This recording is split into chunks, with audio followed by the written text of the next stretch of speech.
Being a lifelong Pokemon fan, I've spent many hours playing the flagship Pokemon games Game Freak released since Pokemon Red and Blue. While the earlier games can give newcomers to the series a decent challenge, the difficulty of the more recent Pokemon games have definitely gone down. So fans of the series came up with a set of self-imposed rules while playing the game to give themselves more of a challenge. These set of rules would then be called the Nuzlocke challenge. As someone who has been more of a casual fan to the series, I'll be attempting a hardcore Nuzlocke challenge on Pokemon Emerald. So, here are the set of rules. Number 1. Any Pokemon that faints must be permaboxed. Number 2. Only catch the first wild Pokemon encountered in each area. There can be no duplicates. Number 3. I cannot use any items during battles. Number 4. No overleveling. And number 5. The battle mode has to be set to set. In terms of starters, I can only follow the last digit of my trainer ID. The rule is as stated. If the number is ending from 1 to 3, I can only pick Trico. If the number is from 4 to 6, I can only pick Torchic. 7 to 9, Mudkip. If it's 0, I can pick anyone I want. While I was configuring the setup for the recording, I tested out the emulator and went on 2 trial runs. My first run was ended by Brawly's Makuhita, and my second one was ended by a dominant sweep by Winona's Altaria. After that, I felt extremely confident of my non-existent skill and luck, and finally went ahead with the recording after figuring out the setup. After naming my character the most creative name on earth, I ended up with a number between 1 and 3 on my trainer ID. So, this first round will start with arguably the worst starter for a Nuzlocke. After hesitating to save Professor Birch, I reluctantly picked Trico as my starter and named him after my afternoon snack, Edamame. After almost having my run ended early because of a critical hit, Edamame hung on and finished May's Torchic. The first run has officially started. On the way to Roxanne's gym, I managed to catch a Poochyena, which I named Dogg, and a Tailo, which I named Burb. I then caught a Whismur before the gym and continued with my amazing nicknaming sense and named it Crybaby. After some preparation and a bit of grinding, it was time to face our first gym leader. Facing Roxanne definitely wasn't the hardest part of the challenge, as Edamame promptly swept her team with Absorb. Her nose pass did prove to be a little more tanky than I would have liked, but all went well anyway for Edamame. He would then evolve to a Grovyle by the end of the battle. I then battled May for an easy victory, then headed down to Dewford with Mr. Briny.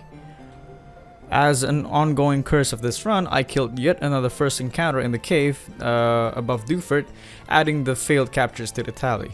After a short grinding session, Dogg evolved to a Mightyena, and we headed off to face Brawly.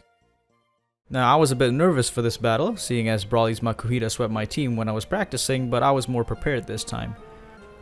My strategy when we finally get to the Makuhita was to whittle down the health with Dogg as a sacrifice, then complete the victory with Burb. So, the fight started off with Burb finishing off Brawly's Machop with Wing Attack, then I switched to Edamame for the Meditite. Looking back, I'm not really sure what I was thinking at this point, but I guess it worked. Edamame finished off the Meditite with constant absorbs. Came to Makuhita, I switched to Dogg and managed to get 2 tackles in before she laid down her life for the cause. Your services will be remembered. Burp then came in and finished the job with a Wing Attack. As I was making my way to Mauville for the 3rd gym, Burb evolved to a Swellow and Crybaby evolved to a Loudred. Right outside Slateport, I caught an Electrike, which was very appropriately named E-Dog. The next May encounter had me worried for a bit, but the battle went better than I thought it would. E-Dog made quick work of May's Wingull, then Burb one-shotted both Elambre and Combuskin. I caught an Oddish outside of Mauville and named it Fred for some reason, and went on to grind for Wattson. After Fred's evolution, I faced Wattson with a full team. I led with Edamame in front against Wattson's Voltorb. I have to admit I was a bit underprepared for this battle, and the fact that I've never started with Trico in the trial runs didn't help either.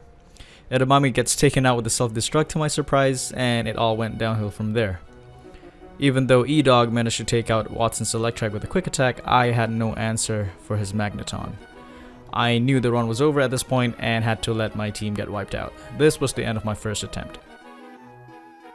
Thankfully, this run didn't start off with bad RNG. With an 8 at the end of my trainer ID, I chose Mudkip. This time, the name ends up a bit more creative. Not really. After almost losing the first rival battle yet again, our second adventure began in earnest. The first encounter in this run was a Wurmple. I was hoping for a Zigzagoon, but I guess I can't really complain. I named it Butterfree and journeyed on to catch a Poochyena and named it in honor of the late Dogg. Dogg. Before Roxanne, Butterfree managed to evolve into a Dustox. The Roxanne fight went generally similar to the first fight, with Palmud water gunning his way through Roxanne's whole team. He then evolved into a Marshtomp. Over at Dewford, I managed to not kill the wild encounter this time. I named the Makuhita Andy Ruiz. I'm not really sure why. Back at Brawley, Burp 2 managed to take out his first 2 Pokemon again. Then I sent out Butterfree for his Makuhita, which worked like a charm. She tanked Makuhita's attacks and spammed Confusion for her victory. This was a nice surprise since I never really used the Dustox for the many years of playing Pokemon. With Brawley defeated and the Knuckle Badge obtained, we are one step closer to where we were. On my way back to Wattson, I managed to catch an Electrike again. Welcome, Dogg, and another Fred. Andy Ruiz evolved into a Hariyama, and everything was set for the grudge match against Wattson. I led with Andy Ruiz, and he managed to sweep the first 3 Pokemon with Vital Throw. After being paralyzed and damaged, I decided to switch to Palmud to finish the fight. 2 Mud Shots and a Water Gun sealed the deal. The Dynamo Badge was ours. Journeying on, I caught a Geodude north of Mauville and continued the trend of naming Pokemon after boxers. Welcome to the team, Floyd. I also caught a Numel, which was named Lemon because she was yellow. While preparing for Flannery, I experienced my first death of the run. Tentaclame, which I caught fishing in Dewford, had to go into eternal rest because I wasn't paying attention while grinding. In went Tentaclame to heaven. During the grinding for Flannery, Floyd evolved into a Graveler, and AJ, which I caught at Fiery Path and somehow didn't get recorded, evolved into Machoke. The Flannery battle was underwhelming to say the least. Floyd really cleaned house here. With most of the magnitude rolls being quite nice, Floyd effectively swept Flannery's whole team. At this point, I was feeling really good about the run. Floyd was proving to be really useful, and I had high hopes for her to help out against Winona and prevent another wipe. Came time to battle my father. I led with AJ. AJ did well against most of Father's team with his karate chops, but then I switched him out for Floyd for his Linoon. Honestly speaking, I didn't expect the Linoon to be able to do this much damage to Floyd. After knocking out the Linoon, I would then make a mistake I would severely regret. For some reason, I decided to keep Floyd on to whittle some damage before switching. Father's slacking countered Floyd's magnitude and pretty much just shat on her. Andy Ruiz had to come out and finish the job for Floyd. This loss to the team was the first one that really mattered. Floyd was going to be one of my main strategies against Winona. When Winona sends out her Altaria, she was supposed to self-destruct and take the bird down with her. But to heaven she goes. On the way to Fortree, I successfully captured a Linoon and named it Obstagoon. Also, I might have battled May and completely obliterated her incompetent team. While preparing for Winona, Lemon evolved into a Camerupt and learned Rock Slide. At this point, with the absence of Floyd, I was pretty sure I was going to wipe again against Winona, so I tried to make the best out of my team. I decided to lead with Lemon and hope for the best with some Rock Slides. It wouldn't have really mattered anyway, since no one in my team can one-shot her and the Altaria would just sweep my team.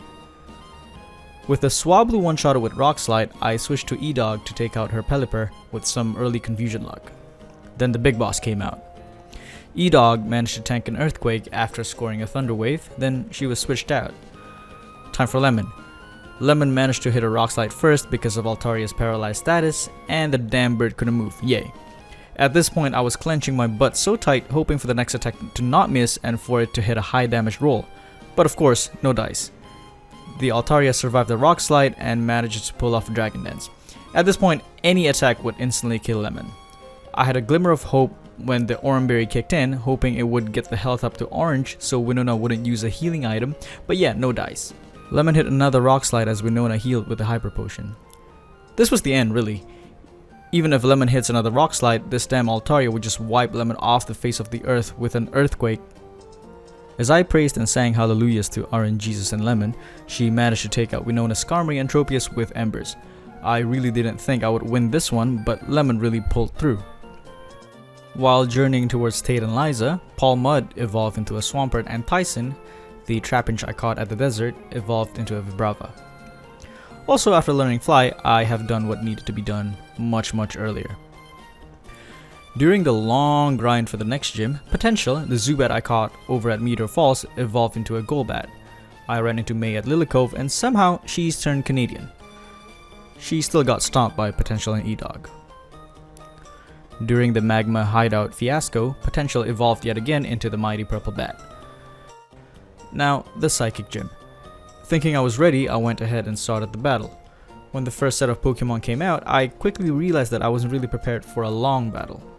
Although the combination of Potential's Shadow Ball and Tyson's Crunch managed to take out the Xatu and Claydol, Tate and Liza's Lunatone and Solrock were a lot more tanky than I remembered. I decided to let Potential be a sacrifice. In hindsight, while editing this video, I realized I could have switched to Palmud sooner, but I guess it was a bit more difficult to think things through during the actual battle. Tyson scored a critical hit with a Crunch, and Palmud finished off the Lunatone with a Muddy Water. Tyson was put to sleep in the process though. Anticipating a Solar Beam from Solrock, I was playing tag with Palmud and Lemon here. I'm not really sure what I was going for. With Lemon on the brink of death, I sent out E-Dog. But she didn't really have to do anything here because Tyson managed to hit a crit on the Solrock with a Crunch, ending the battle. Definitely not the prettiest of battles. But the 7th badge was ours, and onwards we go. While saving the world from the Orbs fiasco, I caught a Sharpedo and a Claydol. Both were named with the finest intentions. Here we have two Colossal Titans staring at each other until their mom came in and told them to go back to their room. Juan didn't pose too big of a challenge, as E-Dog was leading with a Thunderbolt that one-shot at his love disc. Andy Ruiz took care of his Wish Cache and damaged Kingdra a bit. E-Dog came back in to finish the Kingdra after it took a rest. Juan, Celio, and Crawdon both fell with one hit. And so, we qualified for the Pokemon League. I think we battled Wally again while journeying to the league. He's quite forgettable in this game. And here we are at the Elite Four. First up was Sydney, who leads Mightyena. E-Dog came in first because she's a special attacker, taking care of the Mightyena with one Thunderbolt. I then switched to Andy Ruiz for the Shiftry, hoping to break my way through the whole fight. After being hit with a Swagger, she fortunately came through the confusion and managed to hit the Shiftry, downing it in one go. Same with the Absol, albeit getting hit with an Aerial Ace first. The Cacturne and Crawdon didn't really stand a chance against the Brick Break, and to my surprise, Andy Ruiz outsped them both. Over at Phoebe's room, I lead with Tyson, who had evolved into a Flygon on the way to the league. With Phoebe's Dusclops spamming Protect at first, Tyson managed to take out the Ghost Pokemon with a combination of Crunch and Earthquake. Palmud was then switched in, and the strategy was just to tank damage and brute force through the team, really. Nothing really exciting and smart was happening in this fight, but Palmud managed to sweep the rest of the team with Earthquake and Waterfall. 2 down, 3 to go. With Glacia, I decided to lead with Lemon. After getting yet another flinch with Rock Slide, Lemon took out the first Celio. Came the Wall Rain, I switched to E-Dog, who tanked a Surf and then one-shotted the big boy with a Thunderbolt. Switching back to Lemon, an Eruption killed the Glalie after tanking an Ice Beam. Lemon took out the next Celio with yet more Rock Slides. At this point, I was confident that Lemon could take out the last Glalie. But being the hasty person that I am, I forgot that Eruption's power is proportional to the user's HP. After being taken down to 1 HP, Lemon's Eruption barely did anything. And so here ends the legend of Lemon, killed by a puny hail. Andy Ruiz had to come on and avenge her friend. 2 more to go with 1 casualty. Came Drake, I lead with Tyson. Tyson pretty much took on all members of Drake's team with Dragon Claw, only getting hit by Kingdra's Surf. She then took down Salamence's health to orange before being critted by the Dragon Claw. I'm pretty sure it would have killed Tyson without the crit anyway, so I was prepared to let Tyson go from the beginning. E-Dog came in and outsped the Salamence, killing it with a Thunderbolt. And now only Wallace stands before me and the end of this run. Leading in with E-Dog, she easily took care of Wallace's Wailord and Gyarados. When his Wish Cache came out, I opted for the same strategy I had with Juan. Andy Ruiz came out and traded blows with Wish Cache with Brick Break. Realizing that this wasn't going very well, I decided to let Andy Ruiz deal the most damage as she can before taking the fall. Another one had to bite the dust and I was getting really nervous. If I were to wipe out here, this would hurt pretty bad. Palmud came next, hitting the Wish Cache with an Earthquake. Thankfully, the thick Catfish went down in 1 hit. His Ludicolo came next, so Burp 2 took charge. Aerial Ace wouldn't miss, so his double teams were useless. Then his Tentacruel. I wasn't sure what I was thinking, but I was so sure that spamming double teams was going to work and that I can sweep the rest of Wallace's team with an unhittable Burp 2. But of course, the RNG was against me and I was getting hit with every possible attack. I decided to hit one last Aerial Ace before having Burp 2 die. Rest well, Burp 2. Dogg makes a return and took care of the Tentacruel. Down to Wallace's last Pokemon, his Milotic.